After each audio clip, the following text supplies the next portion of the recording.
Sejam bem-vindos ao primeiro à prova de 2023. Nova temporada e a FPAC renova a aposta neste programa semanal nas redes sociais da Federação Portuguesa de Automobilismo e Karting. No último fim de semana deste mês de fevereiro estreia-se a edição 2023 do Campeonato de Portugal de Todo o Terreno AM48. Talvez por isso não estranhem os convidados que temos em estúdio. Miguel Barbosa e Paulo Fiuza são caras mais que conhecidas do TT Nacional. O Campeonato de Portugal de Todo o Terreno começa com a Baja TT Montes Alentejanos ESC Online. É a primeira de 7 jornadas. A competição do Clube de Promoção de Karting e Automobilismo segue-se a meio de abril a Baja TT Deza Extremadura. Em maio, 2 provas, a Baja TT Norte de Portugal e a Baja de Lolé.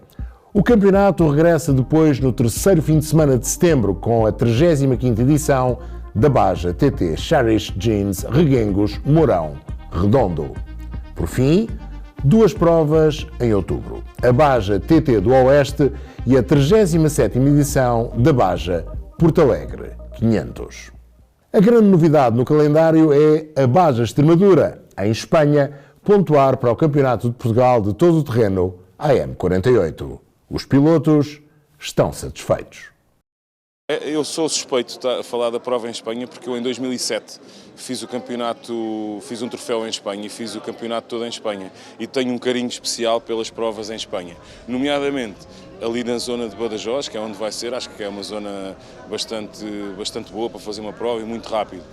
E acho que tudo o que tenha a ver, e se houver esta interação entre Portugal e Espanha, é muito importante, porque para mais concorrentes, para conhecermos outras pessoas novas, acho que é importantíssimo. É uma prova giríssima, muito diferente do que estamos habituados, apesar das pistas serem muito semelhantes, a navegação é muito diferente do que temos em Portugal, portanto acho que é bom para o campeonato. Vai ser uma lufada de ar fresco, é assim que se diz nestas alturas, porque o nosso campeonato precisa de provas diferentes, provas novas, e acredito que a inclusão da Extremadura no nosso campeonato vai ser benéfica e vai ser, digamos que, a possibilidade de o alinhamento que nós estabelecemos aqui em Portugal para os mesmos sempre na frente. Se calhar em Espanha as coisas vão ser um pouco diferentes. Acho muito bem, temos provas diferentes, também assim as pessoas também não se habituam sempre ao mesmo tipo de pistas, por isso estou muito contente por isso, porque acho que o campeonato deve mudar de sítios, devemos mudar de regiões, para não estarmos sempre habituados ao mesmo tipo de pistas, ao mesmo tipo de provas, por isso acho que é uma vantagem para o campeonato, sem dúvida. De destacar também a presença dos novos T1+, e estes surgem em bom número. Reguengos de Monsaraz recebeu pela primeira vez um T1+ no Campeonato de Portugal de Todo o Terreno. Pelas mãos da BP Ultimate Adventure Team, os troços nacionais conheceram a Toyota Hilux T1+ como carro zero, já que na altura o carro ainda não estava homologado para participar nas provas nacionais.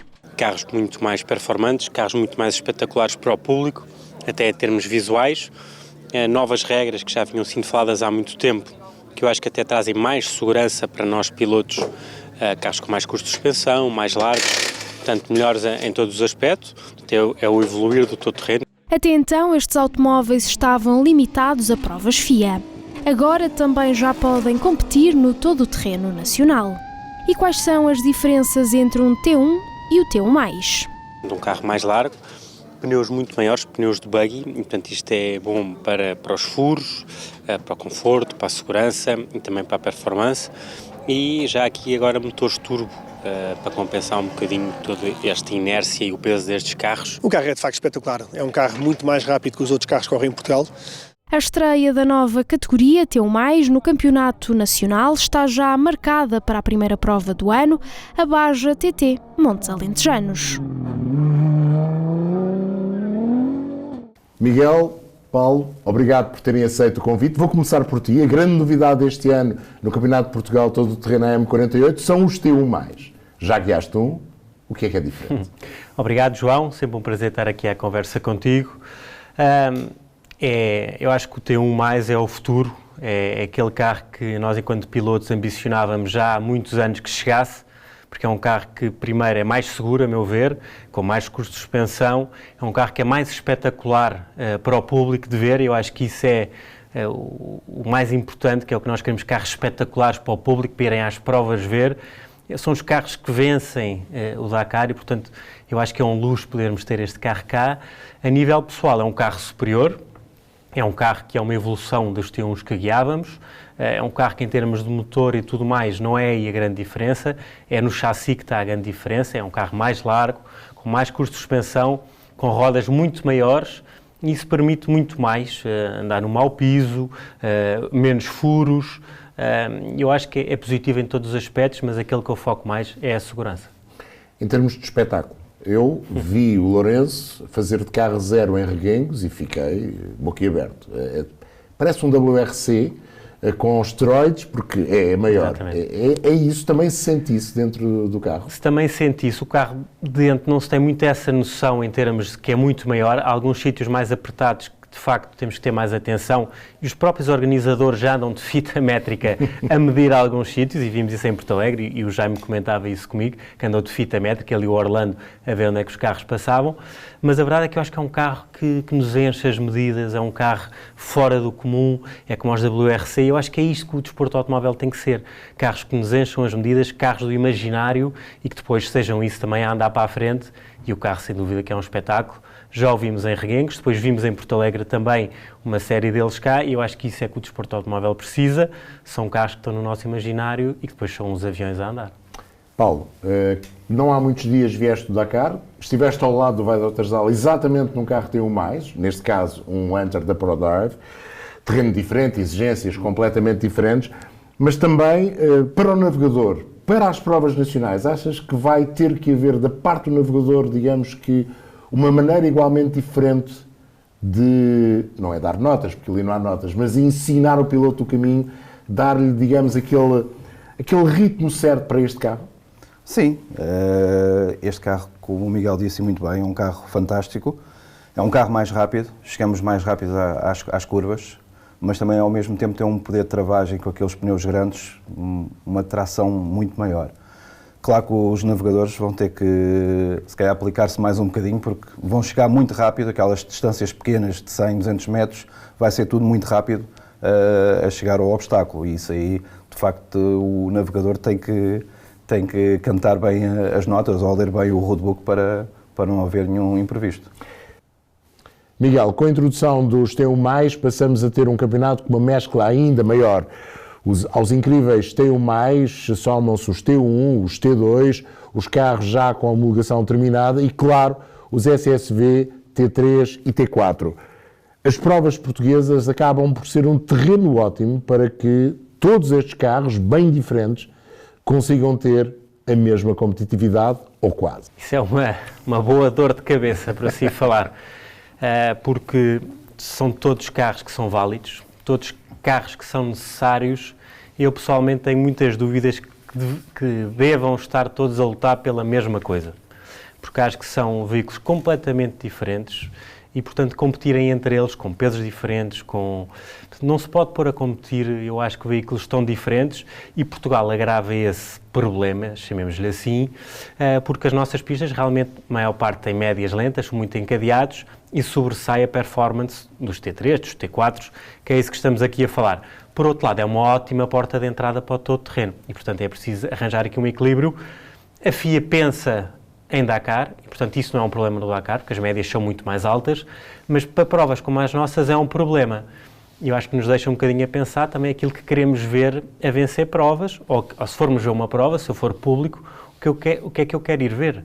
Se quero ir ver carros, como falámos aqui, T1+, carros que vencem o Dakar, carros do nosso imaginário, que dão um espetáculo enorme, e eu acho que é isso que chama de publicar as provas, ou queremos ver só, no fundo, os SSVs, os T3, os T4. Portanto, é um equilíbrio difícil. Mas essa mescla a mim agrada-me como espectador. E até, digamos que o David contra o Golias, não é? Sim, eu acho que pode haver esse pensamento. Acho que todos são necessários, até porque eu acho que os T3 e os T4 são uma ótima porta de entrada para o todo terreno e que é necessário. Ainda há pouco falava isto com o Paulo. que precisamos de atrair mais jovens para o todo-terreno e estamos a ver isso a acontecer lá fora com os T3 e com os T4, a chamar mais jovens e, portanto, eu acho que isso é fantástico. Por outro lado, estamos a pôr a competir pelo mesmo poleiro, e aí é que eu acho que está errado, veículos completamente diferentes, com características completamente diferentes. E, portanto, eu acho que isso aí pode ser dúbio, mas é para ir à guerra e é para ir acelerar e cada um dá o seu melhor, e Portugal acentua um bocadinho este jogo aqui que falávamos, mas sem dúvida que torna o campeonato mais interessante, com mais veículos, com tudo mais. Claro. Eu acho que isso é positivo. Paulo, o Miguel falava daquilo que os organizadores vão ter que fazer nas provas, mas há muito mais desafios nas provas de todo terreno, até nos rallies convencionais esses desafios já existem. Tu tens estado empenhado nos últimos tempos na realização de roadbooks e também do lado de segurança das provas nacionais, com a tua experiência cá fora, cá dentro, aliás, e lá fora também. Nos dias de hoje, existem novos desafios mesmo para os organizadores do todo o terreno? Sim, claro que sim. Eu comecei o ano passado, nas últimas 2 provas, a dar uma ajuda, não só aos organizadores, mas também à Federação, na elaboração dos roadbooks. Com estas novidades destes carros novos, há certas situações, que é o caso dos perigos para estes carros, digamos, só vai existir o perigo 3, porque aí sim eles têm que travar. Porque os perigos 1 e os perigos 2 que havia e continuam a haver para os carros T1+, deixa de existir, porque os carros passam tão bem os obstáculos que deixa de existir. Mas esses perigos têm que continuar a existir para os outros carros, nomeadamente os T1s convencionais, e T8, e T9s, isso tudo. Agora, claro que sim, é um desafio também para os organizadores e isso faz parte, acho, da evolução do dia-a-dia dos carros. Vivemos numa altura, olhando para o passado, e para um passado relativamente recente, ainda que já distante, fazer no Alentejo aquela especial de abertura do Dakar de 2006, que percorreu todo o Alentejo até o Algarve, hoje em dia penso eu que seria impossível. As provas têm zonas, as chamadas slow de velocidade limitada. Essa mensagem é cada vez mais importante de passar? Sim, essa mensagem é cada vez mais importante de passar. Porquê? Porque cada vez mais há mais propriedades e os próprios donos das propriedades deixam passar a prova, mas com uma certa segurança ou com um certo limite de velocidade para não dar cabo das estradas, ou tem gado, ou tem o pó que é provocado e fica as casas todas cheias de pó.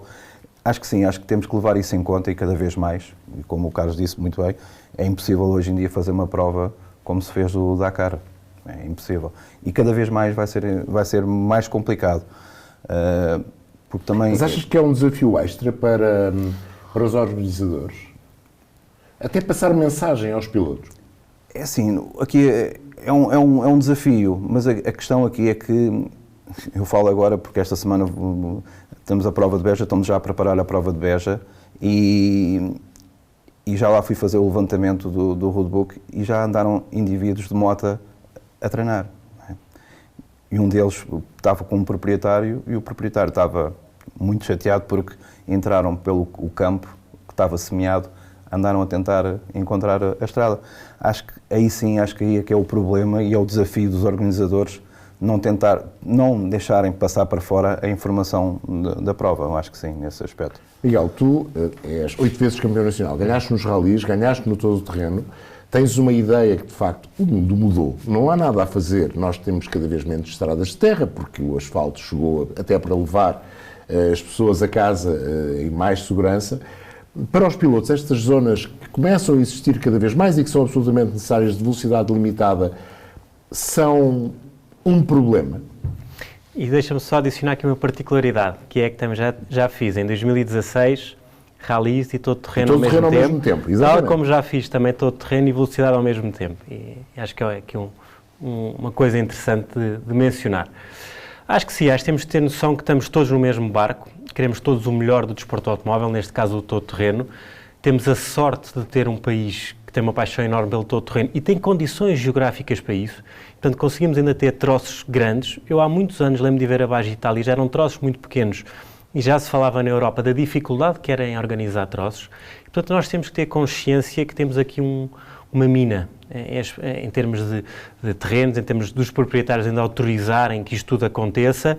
Para além da variedade dos terrenos. E da variedade também, e depois de excelentes organizações que metem isto tudo em prática e com a colaboração de uma data de pessoas e entidades, e portanto nós temos aqui algo único, e por isso é que também temos um campeonato nacional de todo terreno único, a todos os níveis de organização, de pilotos, de máquinas.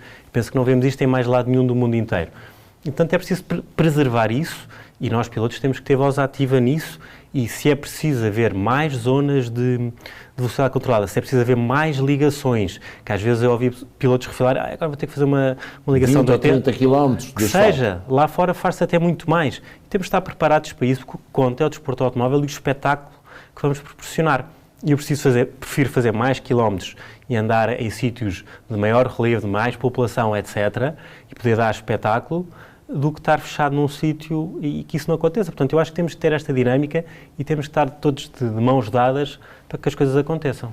Paulo, eu da última vez fiz uma prova de todo terreno e foi em Reguengos, senti por parte de alguns pilotos, verdade, tenho de dizer, agora aquelas zonas lentas, engraçado que não senti isso da parte dos navegadores.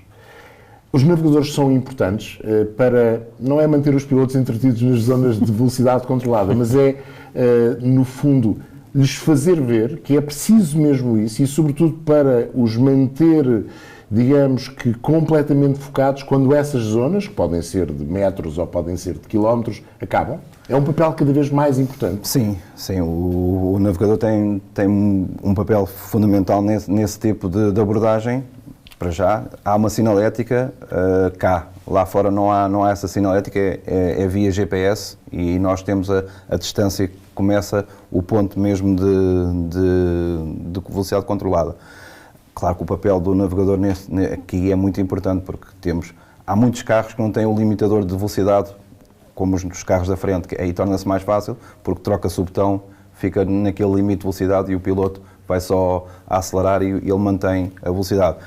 Muitos carros não têm, aí sim o navegador tem que estar a ajudar o piloto, trava um bocadinho, estás a chegar ao limite, e aí sim é uma peça fundamental. Miguel, este campeonato de Portugal de todo o terreno AM48 promete muito. Sem te pedir um prognóstico, é isso mesmo que vou fazer. Sem dúvida, acho que vamos ter mais um grande campeonato de Portugal de todo o terreno. Acho que perspectiva-se um enorme lote de pilotos com uma enorme qualidade. Um lote também de viaturas excepcionais, de T1+, de T1s, de T3 também. Temos o Armindo Araújo a vir para o todo o terreno, que vai fazer T3, e portanto eu acho que isso vai ser também um foco de mediatismo e de atenção.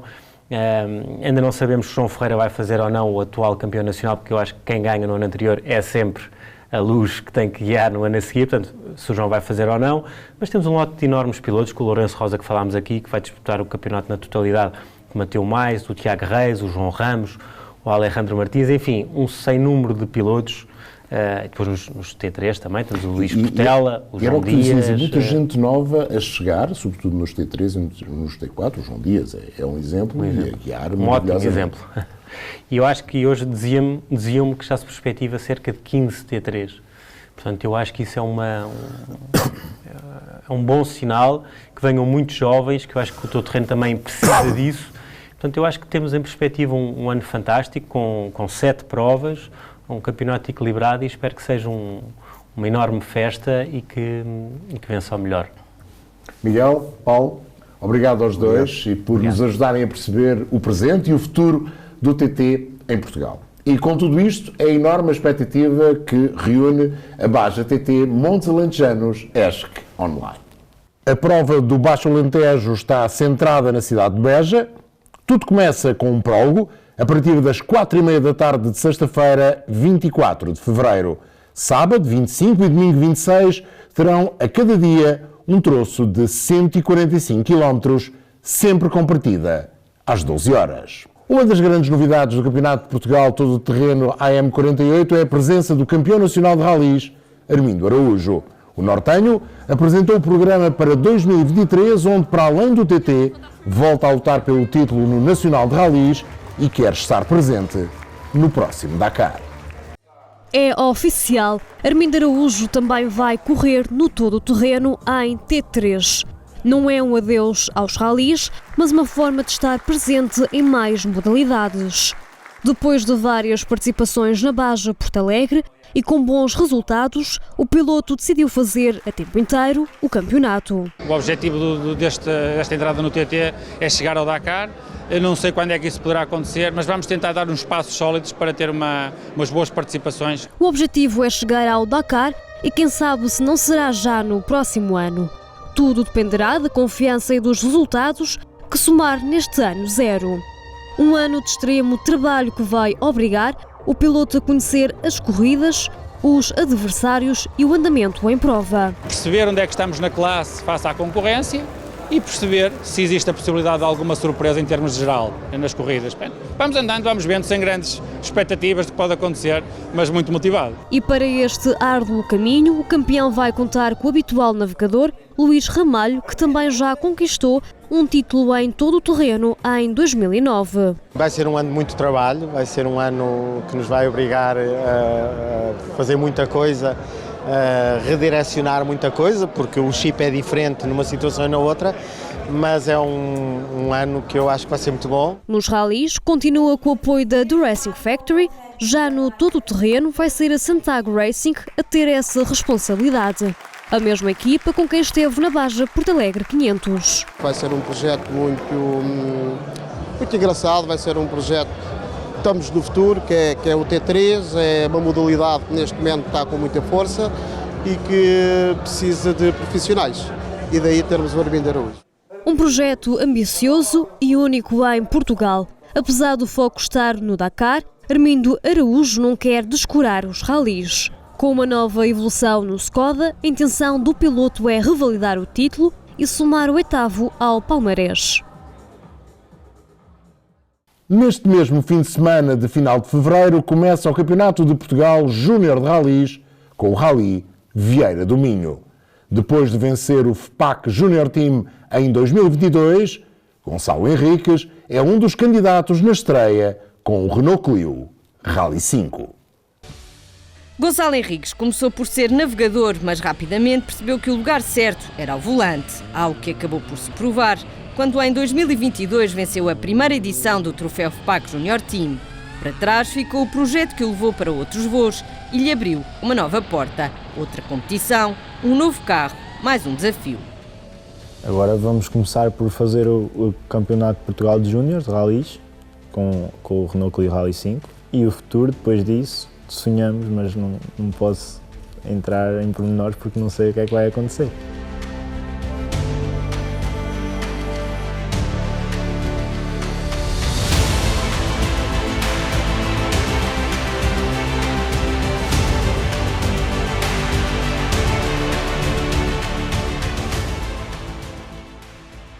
Do lado direito vai ter Tomás Branco, um amigo com quem começou nos ralis, a pessoa certa para estar com ele nesta nova etapa, que vai contar com o apoio da Domingos Sport. Ele começou a fazer ralis comigo, ele conhece-me perfeitamente, sabe o que é que eu preciso para andar depressa. Arrisco-me a dizer que é das pessoas que me conhece melhor dentro do carro. Tenho a certeza que vai correr tudo bem. As expectativas assim, são um pouco mais dele, é divertirmos, aprendermos e, claro, tentar sempre lutar pelo lugar mais alto. Se assim o conseguirmos, eu acho que sim, acho que temos uma boa estrutura, temos um bom carro, somos uma boa equipa e quando essas três condições se reúnem, acho que tem tudo para dar um bom resultado no final. E este caminho vai ser seguido ao volante de um Renault Rally 5, com uma caixa de velocidades diferente, um chassi e um motor novo. Mas tanto Gonçalo Henriques como o navegador Tomás Branco já tiveram a oportunidade de perceber como funciona o carro no Rally de Mesão Frio. O carro é muito giro, tem um chassi fenomenal, é um bocadinho limitado em termos de suspensão, travagem e até mesmo na potência do motor, mas pronto, são as armas que temos e acho que é um carro muito engraçado e que nos pode levar longe. O piloto de Poiares vai começar a temporada no Rally Vieira do Minho, uma prova em terra, piso preferido do piloto. Vamos começar na terra e é onde eu me sinto mais à vontade, ou pelo menos onde eu me sentia mais à vontade. Penso que nos vamos dar bem, pelo menos com a fase da terra. No asfalto também evoluímos muito ano passado, por isso penso que vamos entrar bem também. Penso que vamos fazer bons resultados. Henriques vai ter 6 provas pela frente, uma temporada que espera passar com distinção e assim conquistar mais um troféu para colocar na prateleira.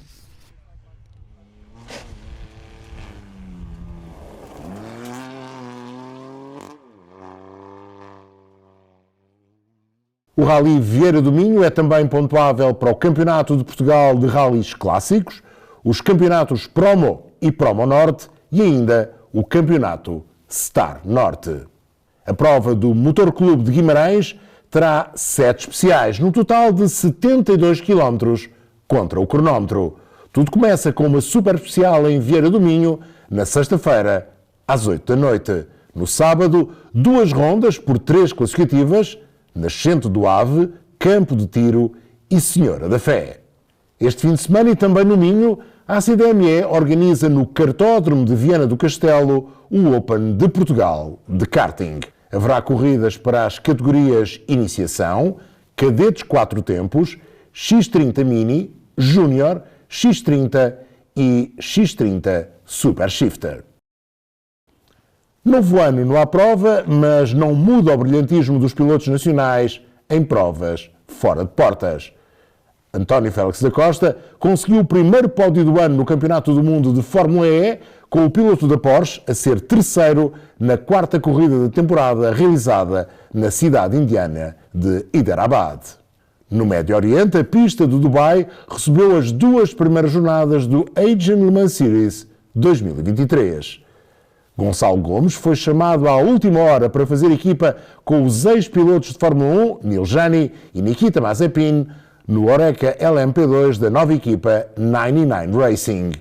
E que regresso às competições. O nortenho garantiu um pódio na primeira corrida, completando o terceiro lugar com uma 6ª posição na segunda prova de 4 horas. Mas o hino português tocou no pódio da primeira corrida, com a vitória do Oreca LMP2 da Algarve Pro Racing. A equipa algarvia foi depois 4ª classificada na segunda prova e lidera o campeonato. E é tudo por hoje neste regresso do À Prova. Voltamos na quarta-feira e até lá, já sabe, vá às corridas.